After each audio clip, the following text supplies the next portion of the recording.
और वो जो फोटो बैनर हाथ में उठा रहे थे उसमें मांग की कि जो दिल्ली के दंगों के दोषी के रूप में जेलों में बंद हैं उमर खालिद, शर्जिल इमाम, और वही नहीं उसके साथ कुछ एक्टिविस्ट, कुछ ऐसे पत्रकार जो देश विरोधी गतिविधियों में हमेशा चर्चा में रहते हैं, ऐसे पत्रकारों की भी रिहाई की मांग की। उसमें नाम उन्होंने पोस्टर बैनर जो उठा रखे थे, गौतम नवलखा, नरवरा राव, अनंत तेलबुंडे, और आपको बताऊं कि ये कई सारे ऐसे नाम थे जो उसमें बहुत सारे और एक्टिविस्ट थे। इन सबको जो यूएपीए में बंद हैं ऊपा कानून के तहत, यानी देशद्रोही गतिविधियों में उनको संलिप्त पाया गया है। 8000 पन्नों की रिपोर्ट सबमिट हुई है और उसके बावजूद अगर किसान आंदोलनकारी के भेष में बैठे हुए कम्युनिस्ट ये वहां से पोस्टर बैनर उठाकर कहते हैं कि इनको रिहा करो। नमस्कार, मैं हूं पवन त्यागी। दिल्ली में किसान आंदोलन जारी है और किसान अपनी जिद पे अड़े हुए हैं कि जब तक मोदी सरकार तीनों बिल वापस नहीं ले लेती है, किसान बिल, तब तक हम आंदोलन को ख़त्म नहीं करेंगे। जबकि आज से 15 दिन पहले जब ये किसान आंदोलन पंजाब से होते हुए दिल्ली बॉर्डर पहुंचा था, तो उस समय पत्रकारों ने जब पूछा कि ये आंदोलन आप क्यों कर रहे हो, तो उन्होंने कहा कि हमें एमएसपी पर सरकार से गारंटी चाहिए, हमें मंडी समाप्त नहीं करेगी गवर्नमेंट, इस पर गारंटी चाहिए, हम अपनी फसल प्राइवेट बेचेंगे लोगों को तो उसका भी एक रेट तय होना चाहिए। और तीसरी मांग रखी थी कोर्ट की, लेकिन सरकार ने तीनों मांगों को ही लिखित में देने की बात मानी। लेकिन उसके बावजूद ये किसान नेता आंदोलन वापस लेने को तैयार नहीं है। सब लोग सोच रहे हैं कि ये किसान नेता आंदोलन वापस क्यों नहीं ले रहे, तो उनकी पोल खुली है इस आंदोलन की कुछ फोटोग्राफ से। जी हाँ, जो टीकरी बॉर्डर है, वहाँ टीकरी बॉर्डर पे ये जो किसान आंदोलनकारी हैं, इन्होंने पोस्टर बैनर हाथ में उठाया और कुछ लोगों की रिहाई की मांग की। और जिन लोगों की रिहाई की मांग की वो बड़ी आश्चर्यजनक है। हम जानते हैं फरवरी के महीने में दिल्ली के अंदर दंगे हुए,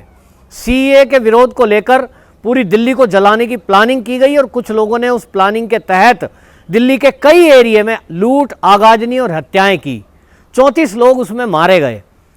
उस हत्या के बाद में जांच हुई, उन दंगों की जांच हुई, और वो जो जांच रिपोर्ट कोर्ट में सबमिट हुई है उसमें ये पाया गया कि वो दिल्ली का दंगा सुनियोजित था, जिसकी प्लानिंग में शर्जिल इमाम जैसे लोग और आपके उमर खालिद जैसे लोग, वो प्लानिंग थी उनकी। और किस तरह से उसमें पीएफआई का एंगल भी आया था कि लगभग 1.5 करोड़ रुपया फंडिंग की गई थी और इस दिल्ली को जलाने के लिए। पुलिस ने, दिल्ली पुलिस की स्पेशल सेल ने जो उसमें दोषी हैं उनको पकड़ करके जेल में डाला हुआ है। लेकिन ये जो किसान आंदोलन है, जो अब अपनी ही मांग से पीछे हट गया है और वो कह रहा है कि ये आंदोलन अब तब तक खत्म नहीं करेंगे जब तक बिल वापसी ना हो। उन्होंने मांग की और वो जो फोटो बैनर हाथ में उठा रहे थे उसमें मांग की कि जो दिल्ली के दंगों के दोषी के रूप में जेलों में बंद हैं उमर खालिद, शर्जिल इमाम, और वही नहीं उसके साथ कुछ एक्टिविस्ट, कुछ ऐसे पत्रकार जो देश विरोधी गतिविधियों में हमेशा चर्चा में रहते हैं, ऐसे पत्रकारों की भी रिहाई की मांग की। उसमें नाम उन्होंने पोस्टर बैनर जो उठा रखे थे, गौतम नवलखा, नरवरा राव,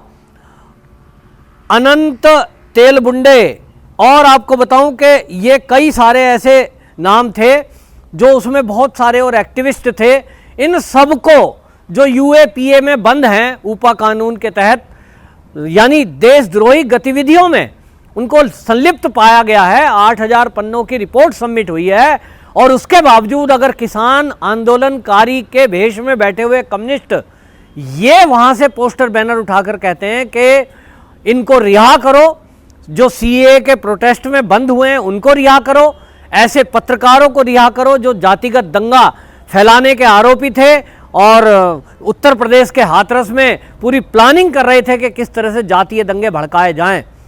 लेकिन आश्चर्य है कि ये किसान उनको आंदोलनकारी बताकर, और बल्कि उनको किसान बताकर अपने आंदोलन में उनको शामिल किए हुए हैं और कह रहे हैं कि इनको रिहा करें। इसी से पता लगता है कि ये जो पूरा किसान आंदोलन है इसको कैप्चर कर लिया है अर्बन नक्सलियों ने।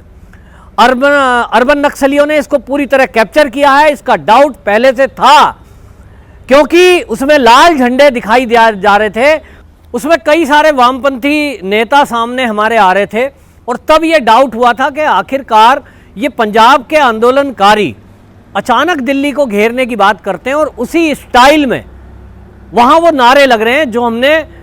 देखा था जिस समय शाहीन बाग बन रहा था, और शाहीन बाग की प्रयोगशाला बनाकर पूरी दिल्ली में कुछ लोगों ने धरने प्रदर्शन किए थे,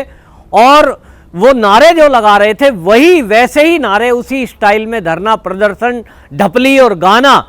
ये सब दिल्ली के किसान आंदोलन में चल रहा था। इसको ही और पुख्ता किया है कि जो दिल्ली दंगे हैं उसको लेकर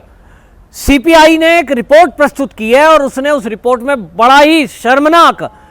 बयान दिया है, और उसने कहा है कि जो दिल्ली के दंगे हुए उसके लिए अगर कोई दोषी है तो वो देश के गृह मंत्री अमित शाह हैं।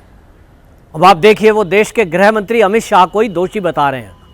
जबकि पुलिस की इसमें इन्वेस्टिगेशन हुई है, कोर्ट में उसको रिपोर्ट प्रस्तुत किया गया है, और कोर्ट से ही ऑर्डर हुए हैं, गिरफ्तारी के यूएपीए तामील किया गया है। लेकिन वो कहते हैं कि दिल्ली का जो दंगा है ये तो अमित शाह की वजह से हुआ है, अमित शाह इसका दोषी है, और दंगे की शुरुआत हिंदुओं ने की, और जो यहां देश के जो सीए के विरोध वाले लोग थे वो तो अपने बचाव में दंगे का प्रतिकार कर रहे थे, जिसके कारण हिंसा फैली है। उनका कोई दोष नहीं है, और इसलिए शरजील इमाम जैसे लोगों को छोड़ा जाना चाहिए। वो तो छात्र हैं, वो कहते हैं उमर खालिद तो छात्र है। मतलब ये सीपीआईएम की जो रिपोर्ट आई है ये अपने आप में एक चौंकाती है कि किस तरह की इनकी हिमाकत देखिए कि ये देश के गृह मंत्री को दंगे का दोषी बताकर और उन लोगों को क्लीन चिट दे रहे हैं जो राष्ट्र विरोधी गतिविधियों के कारण राष्ट्रद्रोह जैसे केस में जेल में बंद है। ये इस देश में इनकी साजिश देश की आज़ादी के बाद से अभी तक लगातार चलती आई है, लेकिन अब पता चलता है कि किस तरह की प्लानिंग में ये पत्रकार शामिल होते थे, किस तरह से ये कम्युनिस्ट विचारधारा के लोग जो अपने को ये टुकड़े टुकड़े गैंग और अवार्ड वापसी गैंग भी हमने देखा कि पिछले दिनों फिर एक बाढ़ आई, फिर लोगों में अवार्ड वापसी की बात चली, फिर अवार्ड वापसी होने लगे। ये केवल और केवल वही स्टाइल है। कुछ लोग राष्ट्रपति से मिलेंगे, कुछ लोग अवार्ड वापसी करेंगे, कुछ एडिटोरियल लिखेंगे अखबारों में और टीवी चैनल पर उस पर डिबेट की जाएगी, और डिबेट में कहा जाएगा कि किसान बहुत भोला है, ये तो अन्नदाता है और इनकी मांग सरकार नहीं मान रही है। ये इस बात की चर्चा नहीं करते कि ये जो किसान आंदोलन में जितनी भी सरकार के सामने उन्होंने अपनी मांग रखी थी वो तो सरकार मान रही है, लिखित में देने को तैयार है, फिर क्यों जिद पे अड़े हैं? तो ये समझ में आता है क्योंकि अक्टूबर महीने में ये जो किसान आंदोलन के नाम पर भारतीय किसान यूनियन उग्राहा, ये उग्राहा एक उसकी ब्रांच है, क्योंकि किसान यूनियन देश में कई सारी हैं, लेकिन उग्राहा जो है ये खालिस्तानी समर्थक मानी जाती है। इनके हाथ में झंडे भी इसी तरह के हैं और खालिस्तानी जिंदाबाद, पाकिस्तान जिंदाबाद के नारे इन लोगों ने लगाए। इसी खालिस्तानी समर्थकों ने ही कनाडा के अंदर भी प्रदर्शन किया, देश विरोधी नारे लगाए, और वहाँ हमारे जो राजदूत हैं उनके दूतावास के बाहर नारेबाजी की उन्होंने। तो इससे लगता है कि ये जो आंदोलन है ये बहुत बड़ी साजिश है। अब सरकार को घेरने के लिए ये केवल दबाव बना रहे हैं, ये ब्लैकमेल कर रहे हैं, और इनकी कोशिश है कि दिल्ली दंगों के जो दो दोषी दिल्ली दंगे के जो जेल में बंद हैं उनको निर्दोष करार देते हुए उनको छुड़वाने के लिए अभियान चलाएंगे। सोशल मीडिया पे तो ये इन्होंने अभियान पहले से चला ही दिया है। सोशल मीडिया पे उमर खालिद को छात्र बताकर, शरजील इमाम को छात्र बताकर, निर्दोष बताकर और उसको युवा देश का बताकर और भटका हुआ बताकर ये उसको एक इमोशनल आंदोलन चलाने के कोशिश में हैं। लेकिन ये जो किसानों के नाम पर आंदोलन कर रहे वामपंथी हैं, इनकी पोल अब खुल चुकी है, क्योंकि इनके पोस्टर बैनर जनता के सामने आए और तब से ये मांग उठी कि इनकी किसी भी मांग को ना माना जाए, इनके साथ सख्ती से पेश आया जाए। सरकार ने जो भी मांग मानी है वो किसानों के हित में पहले ही तीनों बिल हैं, लेकिन फिर भी अगर किसानों का कोई डाउट है उसके लिए सरकार ने इनको आमंत्रित किया कि जो भी आपके डाउट हैं उसको हम लिखित में देने को तैयार हैं। और लिखित में देने के आश्वासन के बावजूद भी यदि किसान अड़े हुए हैं तो फिर या तो वो दिल्ली में अराजकता फैला देना चाहते हैं कि दिल्ली को चारों तरफ से घेर दो। अभी उन्होंने कहा है 12 तारीख में हम Agra Delhi highway, national highway जो है एक्सप्रेस वे, उसको जाम करेंगे। मतलब मकसद है लोगों को परेशान करना, सड़कों को जाम करना